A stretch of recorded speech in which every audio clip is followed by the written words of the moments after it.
அனைவருக்கும் வணக்கம்.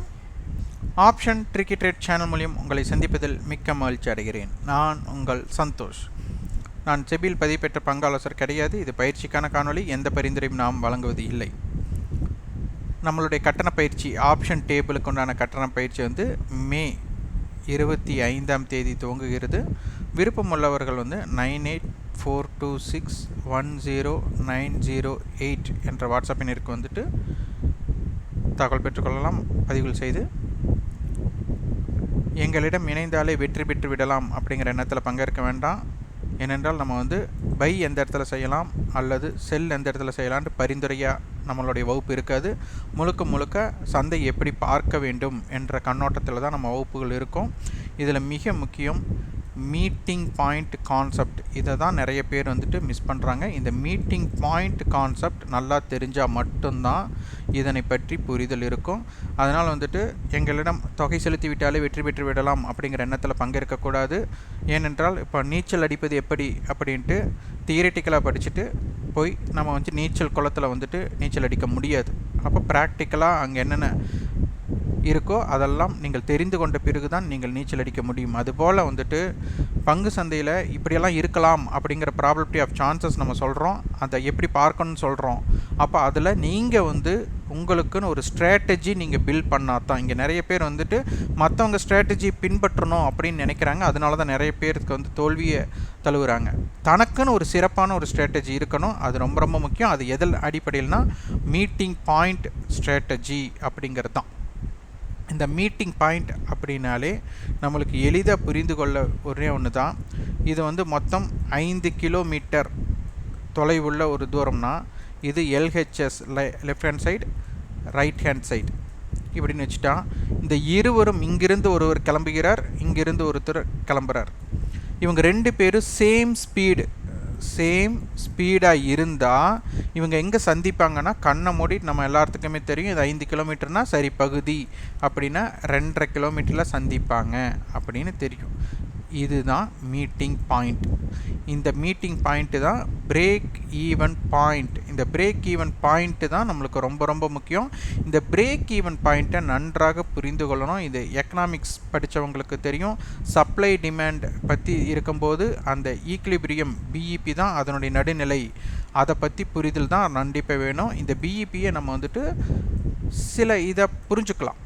இப்போ என்னுடைய வருமானம் 10,000 அப்படின்னா, இப்போது நான் ஒரு 5,000 ரூபாய் செலவு செஞ்சுருக்கேன், எக்ஸ்பென்ஸ் செஞ்சுருக்கேன் அப்படின்னா எனக்கு 5,000 ரூபாய் சேவிங்ஸ் அப்படின்னு எடுத்துக்கலாம், உபரி வருமானம்னு எடுத்துக்கலாம். இதே நான் ஒரு 15,000 ரூபாய் எக்ஸ்பென்ஸ் பண்ணிட்டேன்.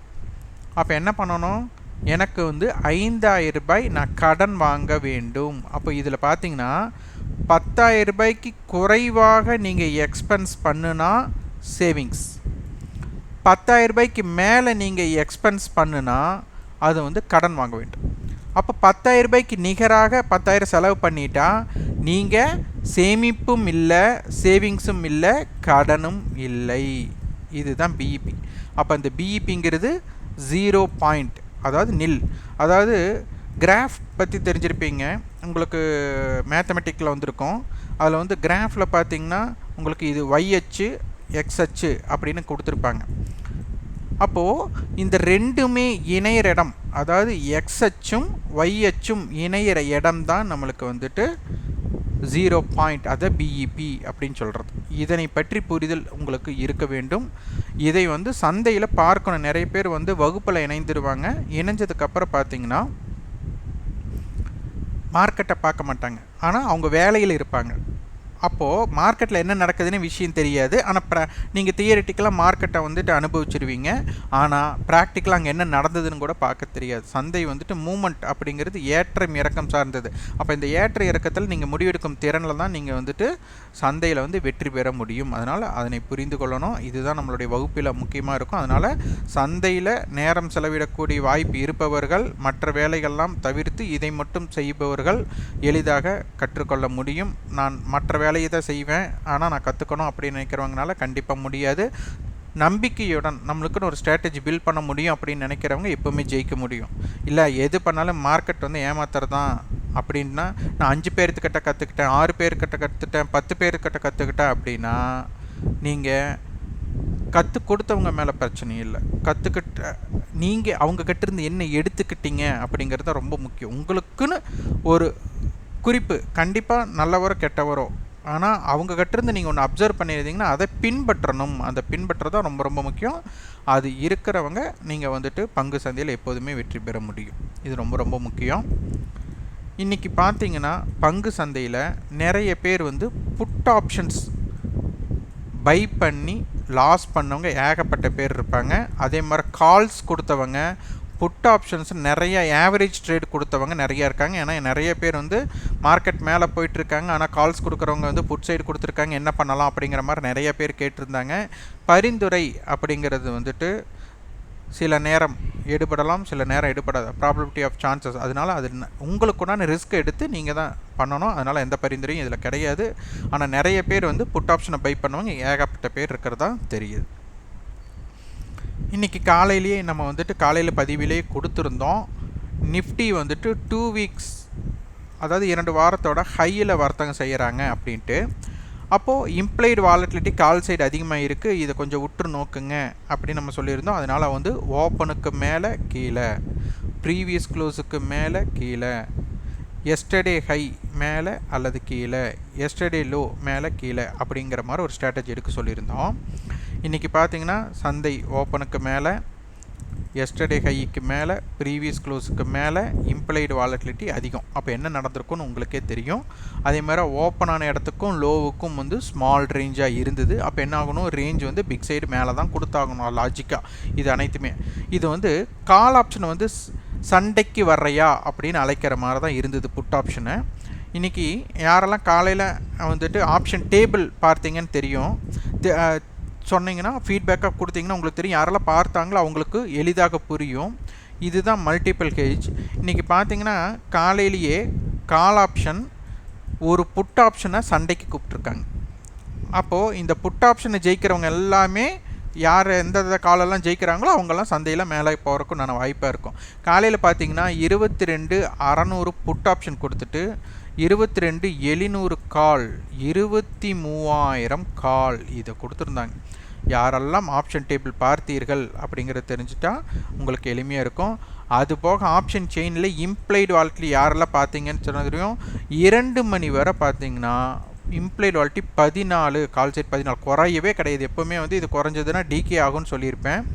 அதே மாதிரி ஓடிஎம் ஆப்ஷன்ஸ் வந்துட்டு மார்க்கெட்டை வந்துட்டு ஹையோ அல்லது லோவோ பிரேக் பண்ணாமல் ஓடிஎம் ஆப்ஷன்ஸ் லோ பிரேக் பண்ணும். இது கால் புட்டுன்னு சொல்ல வரல, மொத்தமாக ஓடிஎம் ஆப்ஷன்ஸ் லோ பிரேக் பண்ணுன்னு சொன்னேன்.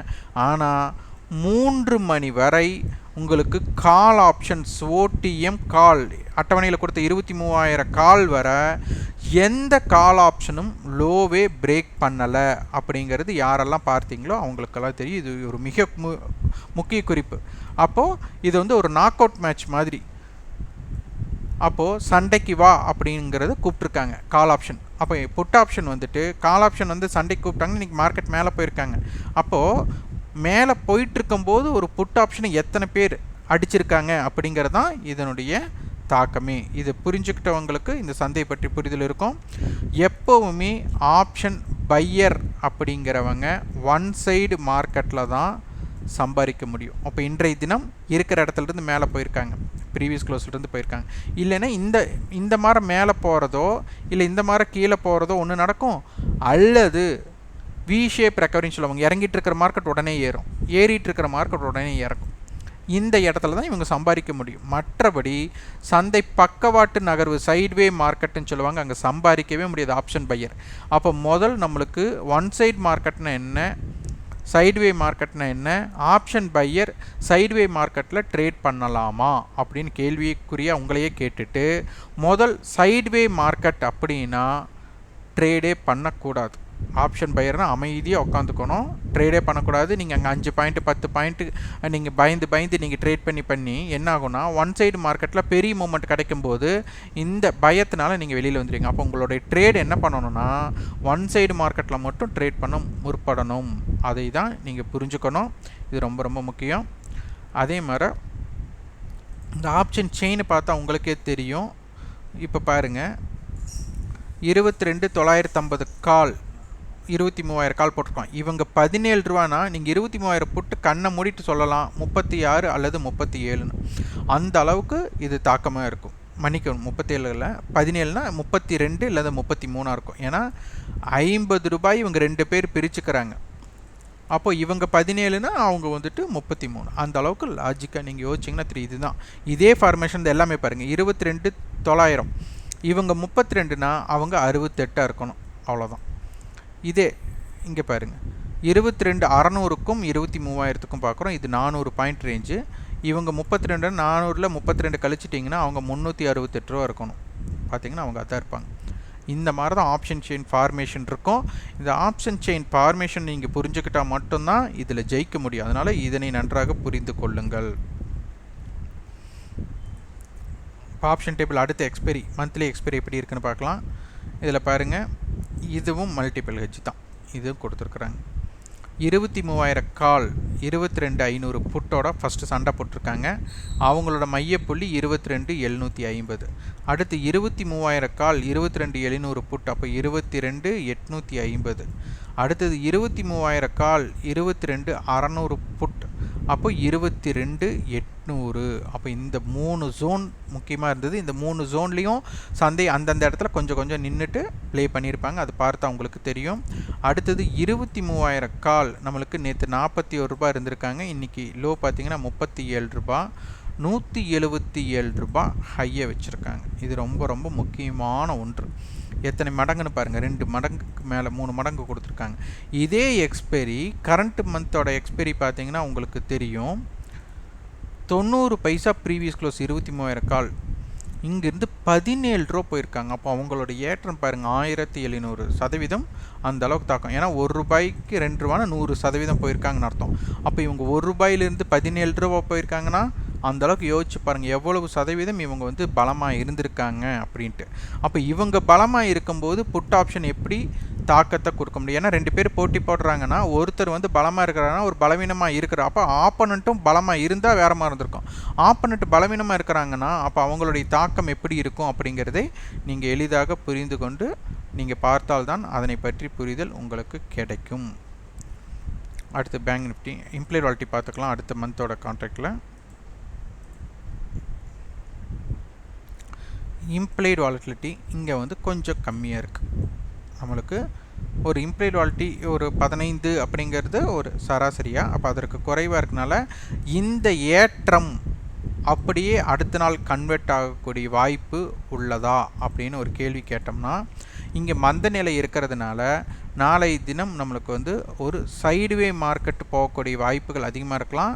ஒரு ஏற்றம் இருக்கலாம், இறக்கம் இருக்கலாம். இந்த ஏற்றத்திற்கும் இறக்கத்திற்கும் வாய்ப்புகள் கொஞ்சம் குறைவு. ப்ராப்ளம் இது நடக்கும்ட்டு இல்லை, மார்க்கெட்டில் என்னெல்லாம் நடக்கலாமோ அதையெல்லாம் யோசிக்கணும்.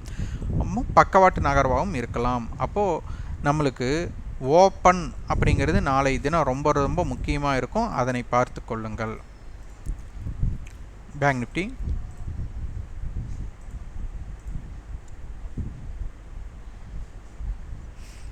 பேங்க் நிஃப்டியில் பார்த்தீங்கன்னா 48,500 கால் கொடுத்துருக்காங்க, 49,000 கால் கொடுத்துருக்காங்க, 48,000 புட்டு கொடுத்துருக்காங்க. இது ஒரு மல்டிபிள் கேஜ். அப்போ 48,500 48,000னா நம்மளுக்கு 48,250, 48,000 புட் 49,000 கால்னா 48,500. இந்த இரண்டுக்கும் மேலே தான் சந்தை முடிஞ்சிருக்கிறாங்க. அடுத்தது நம்மளுக்கு பார்த்தா 50,000 கால் கொடுத்துருக்குறாங்க. இருந்தாலும் இந்த அட்டவணை எப்படி அப்படிங்கிறத பார்க்கணும். இப்போ சந்தை முடிந்த இடம் அப்படின்னு பார்த்தோம்னா நம்மளுக்கு ஸ்பாட் வந்து 48,768. இருந்தாலும் நம்மளுக்கு வீக்லி ஃபியூச்சர் எங்கே முடிஞ்சிருக்காங்களோ நீங்கள் அதை தான் எடுத்துக்கணும். அப்போ வீக்லி ஃபியூச்சர் அப்படிங்கிறது எந்த ப்ரீமியம் எல்லாம் நம்மளுக்கு ஒரே விலை இருக்கிறாங்க அப்படிங்கிறத நீங்கள் பார்க்கணும். அப்போ 48,800 எடுத்துக்கலாம். 48,800 மந்த்லி கான்ட்ராக்ட் நான் போட்டுக்கலாம். இதில் பார்த்தீங்கன்னா 48,800 இது காலுக்கும் புட்டுக்கும் உண்டான தொலைவு அப்படின்னு நம்ம எடுத்துட்டால் ஒரு 40 புள்ளிகள் கால் சைடு அதிகமாக இருக்குது. அப்போ 48,840 அப்படிங்கிறது வீக்லி ஃபியூச்சர். இதே மந்த்லியும் அதே தான் இருக்கணும். இப்போ பார்த்தீங்கன்னா ஸ்பாட் 48,768. இப்போ க்ளோசிங் ப்ரைஸ் படி நம்ம பார்த்தால் நம்மளுக்கு வந்து இது ஒரு 40 புள்ளிகள்னால் 48,840 பார்த்தோம். இதே பேங்க் நிஃப்டியோட ஃபியூச்சர்ஸ் எங்கே க்ளோஸ் ஆயிருக்காங்கன்னு பார்த்தா உங்களுக்கு தெரியும் 48,840. அப்போது நம்மளுடைய கணக்கீடு எவ்வளோ தூரம் பொருத்தமாக இருக்குது அப்படிங்கிறதை நீங்கள் புரிந்து கொள்ளணும். அடுத்து ஆப்ஷன் செயின் இம்ப்ளைட் வாலிட்டி எப்படி இருக்காங்கன்னு பார்க்கணும். இங்கே இம்ப்ளைட் வாலிட்டி கொஞ்சம் நிஃப்டியை கம்பேர் பண்ணும்போது இங்கே அதிகமாக தெரிகிறாங்க. நாளை தினம் உங்களுக்கு தாக்கம் அப்படிங்கிறது வந்துட்டு 48,800 மையமாக வச்சு இப்போ நம்ம கணக்கீடு பண்ணி பார்க்கலாம்.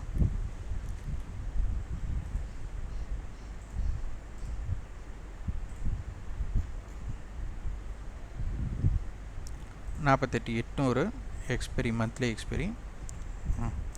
இப்போ 48,800 ஓட அடிப்படையில் பார்த்தால் கால் ஆப்ஷன் 413 ரூபா. அப்போ 49,213. இவங்க 372 ரூபா. அப்போ 48,428. இவங்களோட ஹை காலோடைய ஹை 456. அப்போ 49,256. இவங்க வந்து 907 ரூபா. அப்போ 47,900 புள்ளிகள்னால் அப்போ 893. அப்போ 47,893, 48,428, 48,800, 49,213, 49,256 இதை வச்சுக்கலாம். இன்றைக்கி வந்து நிஃப்டி வந்துட்டு இருக்கிறதுலே லைஃப் ஹையை பதிவு பண்ணியிருக்காங்க. இருக்கிறதுலே அதிகபட்சமான ஹை 22,993, 23,000 அருகில் வந்துட்டு திரும்பியிருக்காங்க. இது ரொம்ப முக்கியமாக பார்க்க வேண்டியது. நாளை தினம் 23,000க்கு மேலே இருக்கிறாங்களா கீழே இருக்கிறாங்களா அப்படிங்கிறத பார்க்கணும். நிஃப்டி வந்து ஹையை பிரேக் பண்ணியிருக்காங்க, லைஃப் ஹையை பிரேக் பண்ணியிருக்காங்க. பேங்க் நிஃப்டி வந்துட்டு அந்த இடத்துக்கு இன்னும் வரல. அதையும் சற்று உன்னிப்பாக கவனிக்க வேண்டும். இதெல்லாம் தான் நம்மளுக்கு ரொம்ப முக்கியமானது. சந்தை மூல் பார்த்து கணிக்க நம்மளுக்கு தெரிஞ்சுக்கணும். ப்ராபபிலிட்டி ஆஃப் சான்சஸ் என்னெல்லாம் இருக்கும். நீங்கள் மேலேனா மேலே போக மட்டும் நினைக்கக்கூடாது, கீழேனா கீழே மட்டும். மேலே போகிறக்குண்டான வாய்ப்பு இருந்தாலும் கீழே வரக்குண்டான வாய்ப்புக்குண்டானதையும் நம்ம பார்த்து அதனையும் தெரிந்திருக்கணும். அதுதான் அப்போ தான் சந்தையை பற்றி புரிதல் ஏற்படும். முதல் சண்டைக்கு எப்படி வர்றாங்க. ஒன் சைடு மார்க்கெட்னாலே இங்கே வந்து நம்மளுக்கு மல்டிபிள் கேஜ் நம்மளுடைய பிளேலிஸ்ட்லேயே இருக்குது. இது நம்மளுடைய சேனலோட பேஜ். இதில் வந்து பிளேலிஸ்ட்டுன்னு இருக்கும். அது பிளேலிஸ்ட்டு நீங்கள் கிளிக் பண்ணாலே உங்களுக்கு தெரிஞ்சிடும். இதில் இருக்குது. இதில் வந்துட்டு யாரும் சொல்லாத ரகசியம் அப்படிங்கிற இடத்துல பார்த்தீங்கன்னா இதில் வந்துட்டு உங்களுக்கு சந்தையில் ஆப்ஷன் அட்டவணை எப்படியெல்லாம் இருக்கலாம், ஹெஜ்ஜாக இருந்தால் என்ன, பேர் ஹெஜ்ஜாக இருந்தால் என்ன, மல்டிபிள் ஹெஜ், அதான் சண்டைக்கு எப்படி கூப்பிட்றாங்க அப்படிங்கிறத தெரிஞ்சுட்டு அதற்கு தகுந்த மாதிரி ஆப்ஷன் பயிர்களுக்கெல்லாம் எப்படி இருக்கலாம் அப்படிங்கிறத இந்த காணொலியில் இருக்கும். பார்க்காதவர்கள் இதனை பார்த்து தெரிந்து கொள்ளுங்கள். இந்த காணொலி உங்களுக்கு பயனுள்ளதாக இருந்தால் லைக் பண்ணுங்கள், ஷேர் பண்ணுங்கள், சப்ஸ்கிரைப் பண்ணுங்கள். கண்டிப்பாக உங்கள் ஃபீட்பேக் கமெண்ட் பாக்ஸில் பதிவு பண்ணுங்கள். நன்றி, வணக்கம்.